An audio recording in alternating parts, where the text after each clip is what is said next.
안녕하세요. 다육이로 부탁해 채널에 오신 것을 환영합니다. 앞에 계신 분은요, 파주농원 대표님이십니다. 제가 오늘 이렇게 파주다육 도매센터라고 우리 많이 알려져 있는데요. 사실 사장님 정식 명함 보면 이렇게 돼 있어요. 파주농원 이렇게. 그래서 파주농원 우리 대표님한테 제가 뭘 궁금해서 왔냐면 다육이 물음병에 관한 너무 궁금한 점이 많고 다육이를 좀 키웠지만 답이 없는 것 같아서 답을 한번 들어보려고 왔어요.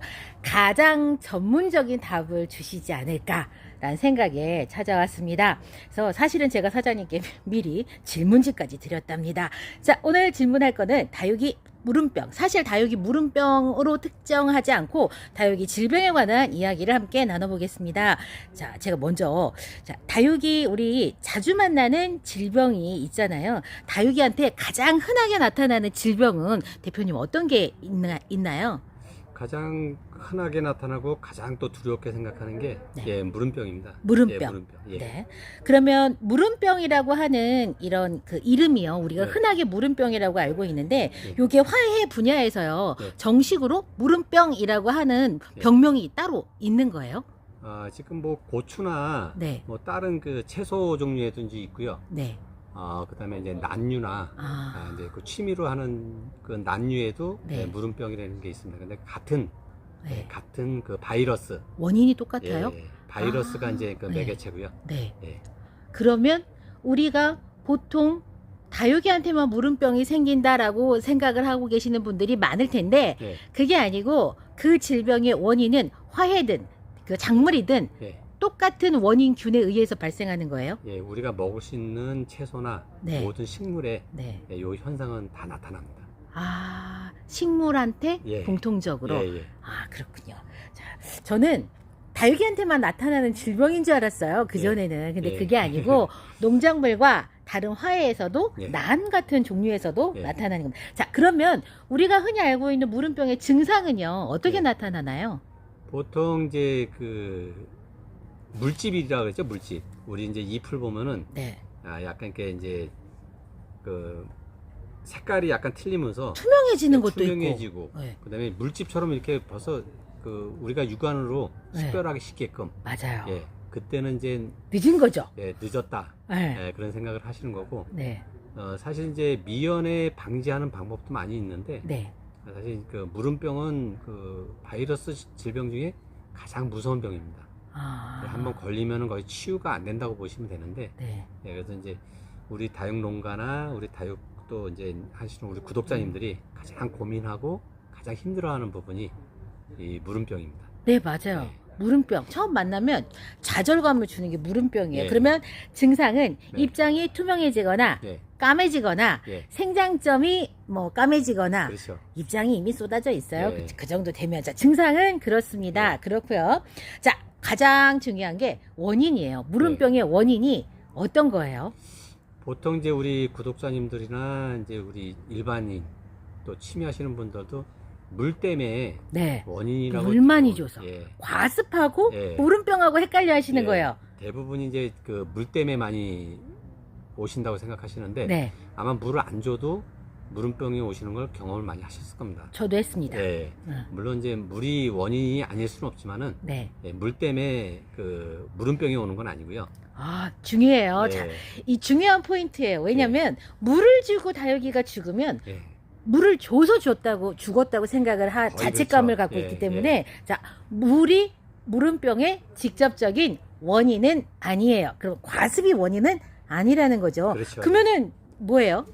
지금 보면 저희 구독자님들이나 이제 취미 오래 하신 분들 보면은 제가도 이제 가끔 이제 제 채널에서 이제 말씀을 드리는데 살균 살충을 왜 파주다육 도매센터는 저렇게 강조를 자꾸 그 말씀을 하실 텐데 사실 이제 병원 균에 의해서 그 다음에 우리 작은 벌레에 의해서 상처가 나는데 그 상처가 아물기 전에 왜냐면 이제 우리 사람도 마찬가지로 상처가 나면은 그 부위는 물이 닿거나 소독이나 이런 걸 안 해줬을 때는 덧나고 거기가 곪기 마련이거든요. 식물도 마찬가지입니다. 이제 덧나거나 골맞을 때 거기에 이제 바이러스가 들어가면은 결국은 그게 우리 그 수관을 통해 가지고 이제 바이러스가 이제 침투가 된 거거든요. 네. 예, 그렇게 되면은 이제 잎이 그 말갛게 되면서 네. 예, 물집이 생기고. 네. 예, 그래서 가장 그 제가 이제 그 위험하다고 보는 게 깍지벌레, 응애, 총채. 물론 뭐 다른 영향도 있겠지만 우리가 뭐 커팅하면서도 이제 묻어올 수도 있고, 네. 뿌리 절단하면서도 묻어올 수 있고, 네. 그다음에 이제 흙에, 네. 흙에 이제 묻어서도 올 수 있고. 근데 걔네들은 어쨌든 그 흙에 있고 그런 것들은 식물 속으로 들어가지 않은 상태니까 네. 식물이 약해져 있거나 어느 한 빈틈이 보이면은 네. 예, 이제 그쪽으로 상처난 부위로 네. 그 세균이 네. 침투를 해서 네. 문제를 일으키는 거거든요. 네. 그렇게, 그러면 예. 그 물은 병을 발생시키는 균이 네. 특정한 균 하나가 아니고 그럼요. 어마무시하게 많은 여러 균들이 있습니다. 네.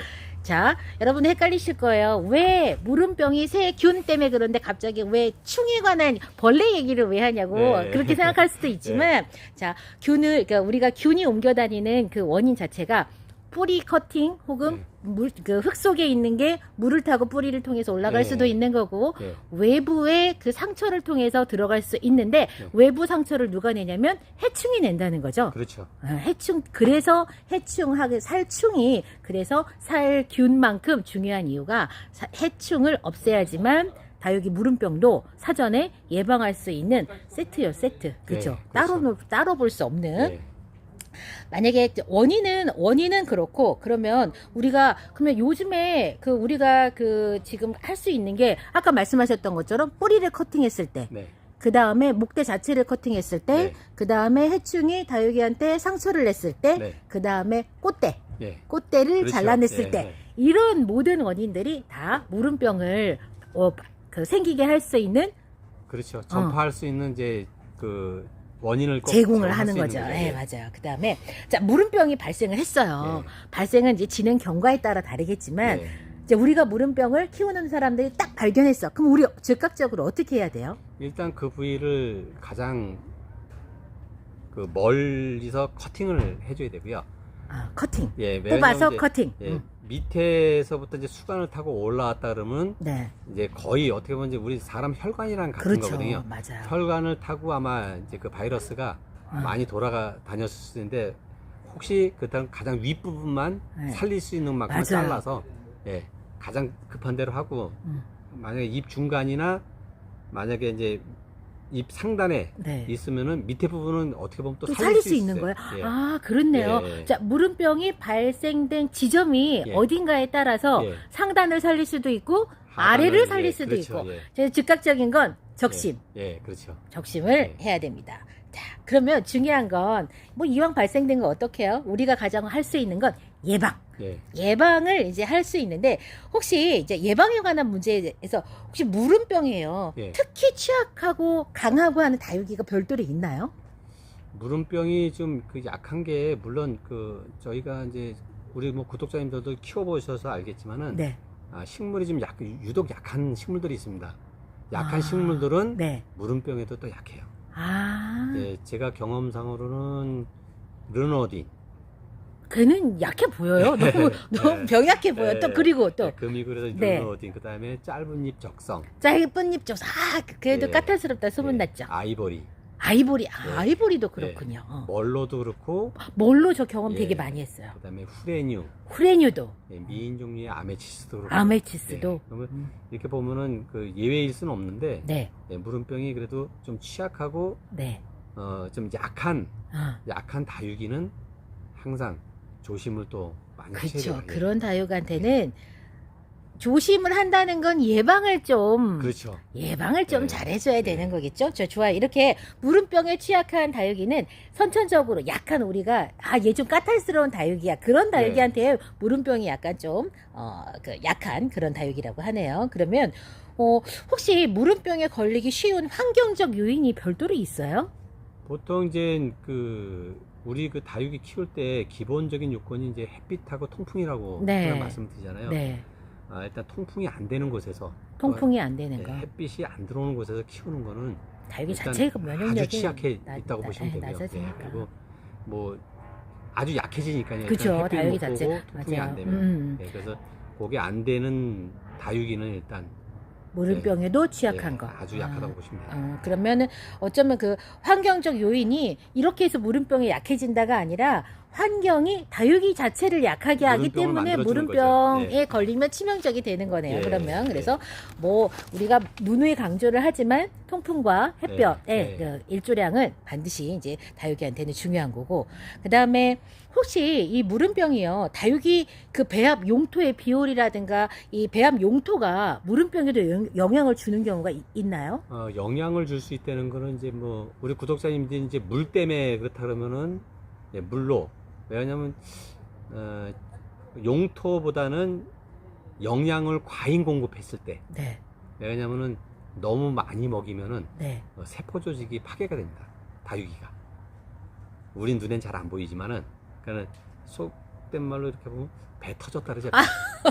그런 물을 많이 먹은 것보다 영양분을 많이 섭취해서 영양과 물을 같이 많이 주다 보면은 어떤 때 보면 이렇게 갈라지는, 많이 먹어서 갈라지는 것도 있겠지만은 우리 눈에 안 보이는 내부 안에서 세포 조직이 파괴가 되는 경우가 어느 정도 있어요. 좀 이해할 수 있어요. 왜냐면 우리 그 세포는요, 아주 작은 셀 단위가 있잖아요. 그런데 그 셀 단위가 영양이 과잉되면 셀이 성장하는 속도가 외벽이 성장해서 밀어내주는 속도를 넘어가면, 그러면은 안에 그 외벽 셀 벽이 터지겠죠.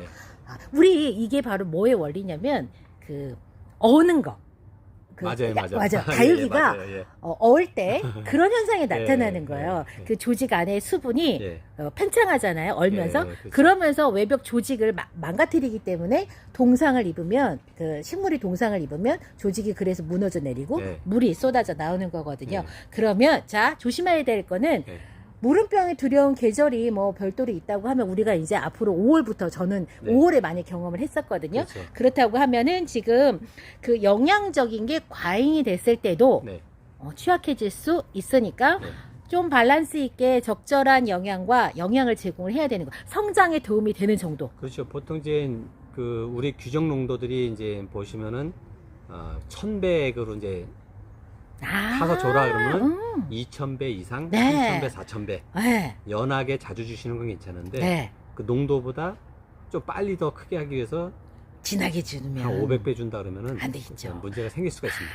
제가 그 여기 그 대표님하고 인터뷰를 하면서 뭘 느끼냐면, 여러분, 이 대표님은요, 그동안의 경험으로 일관된 그 방법이 있어요. 근데 이제 그 짧게 만나보셨거나 하면 왜 이런 이야기를 하는지 그게 연결이 안 되지만, 계속해서 이야기를 하고 이 그 대표님의 그 영상이라든가 이런 인터뷰를 접해보면 처음하고 끝이요, 연결돼 있답니다. 제가 지난번에 영양에 관한 이야기를 할 때도요, 저도 영양제를 줄 때 대표님 이야기를 했지만, 희석 비율을 좀 더 높여서 하라고 하는 거는 다 이렇게 이유가 있어서, 경험에 의한 이유가 있기 때문에 그러는 거예요. 우리가 다육이한테 영양은 제공은 해야 되지만, 영양이 과잉되면 결국에는 또 그 무름병에도 취약해질 수 있는 이유가 있기 때문에, 자, 이렇게 다 처음과 끝이 연결이 됩니다.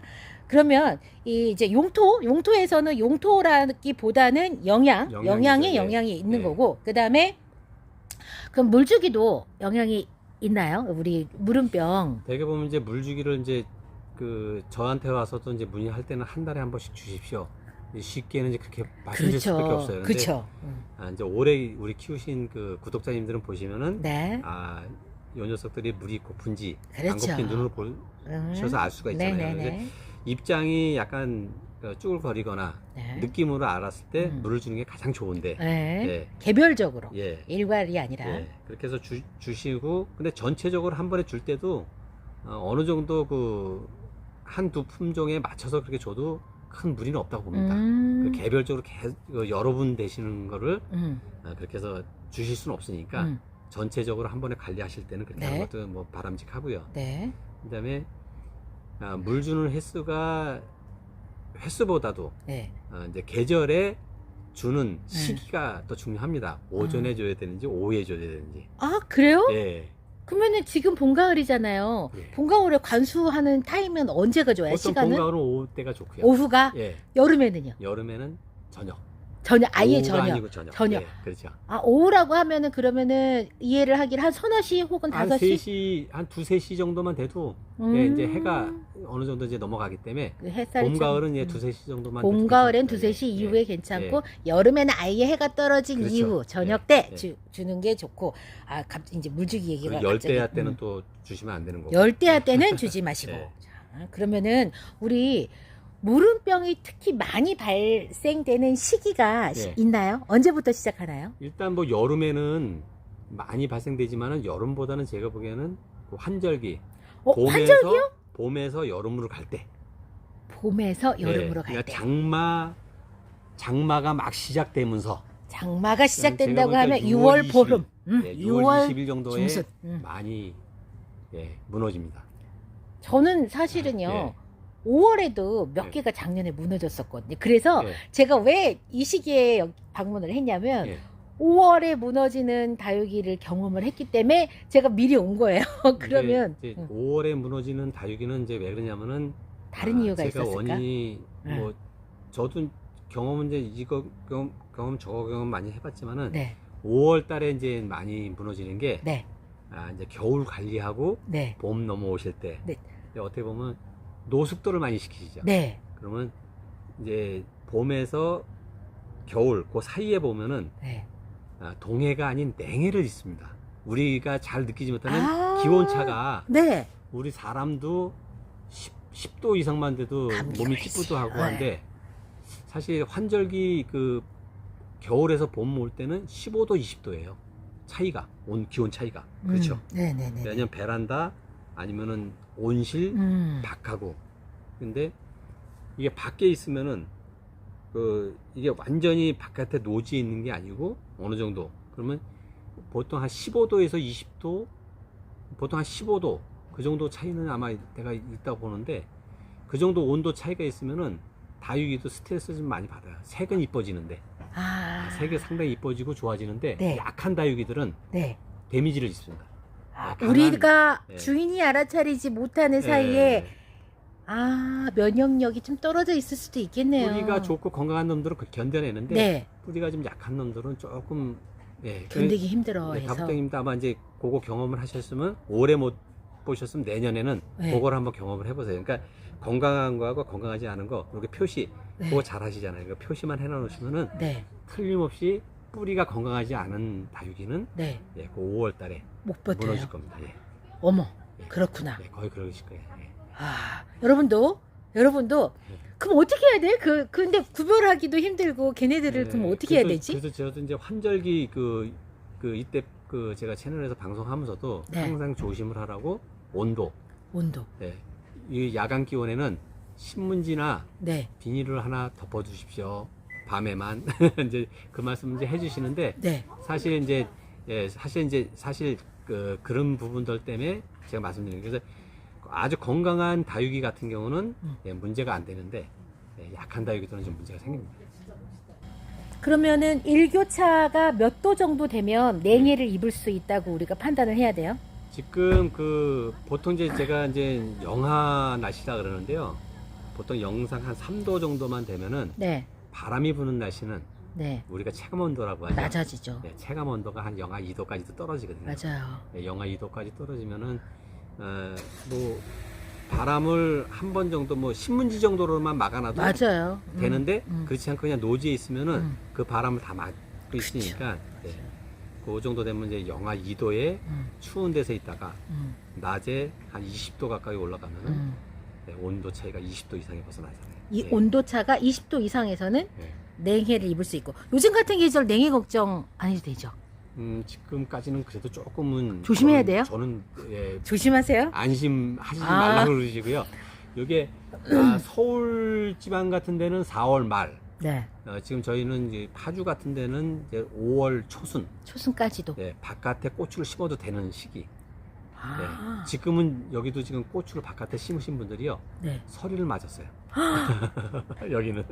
그러니까 조금 이게 기온이 오르락 내리락 막 불규칙하기 때문에 혹시나 그러니까 안전하기 위해서는 4월 말 서울 지역에서는 4월 말, 5월 초만 되면 아주 가장 안전하고요. 4월 말까지도 예. 저 이렇게 그 냉해 예. 극심한 온도차 예. 조심하셔야 된다고 하네요. 어우, 저는 무조건 일교차 크면 좋은 줄 알고 예. 그렇게 했더니 조심해야 되겠네요. 예. 자, 그 다음에 우리 이제 구체적으로 방제, 무름병 방제에 관해서 예. 사실은 대표님은 저는 그렇거든요. 우리가 왜 약을 쓰는 것도 우리 사람도 의사 처방받고 혹은 약사의 처방대로 약을 쓰는 경우가 있고, 된장 바르면 안 되는데 된장 바르는 민간요법이 있습니다. 저는 사실 다육이 키우면서 저 그렇게 표현하거든요. 예. 민간요법. 자, 우선은 우리 방제에서 그 네. 방제 시기는 네. 무름병 방제 시기 우리 한 번 했었잖아요. 네. 2월이나 3월 사이에. 이제 다가오는 시즌, 어느 시즌에 우리 무름병 방제해야 되나요? 그 방제 시기는 저는 정한 날짜는 없다고 봐요. 아, 그래요? 예, 그래서 이제 어차피 예방을 해주는 거니까. 네. 예, 무름병은 예방이거든요. 예방. 네네네. 예방이기 때문에 이제 보통 마이신 종류. 네. 예, 그거 갖고 이제 예방을 하는 거고. 네. 다육이 무름병에 대해서는 예방을 하기 위해서는 마이신 종류. 네. 예, 그런 살균제를 이제 하는 거고요. 살균제. 아그리마이신이나 마이신 종류가 농약사에 가면은 살균제가 많이 있습니다.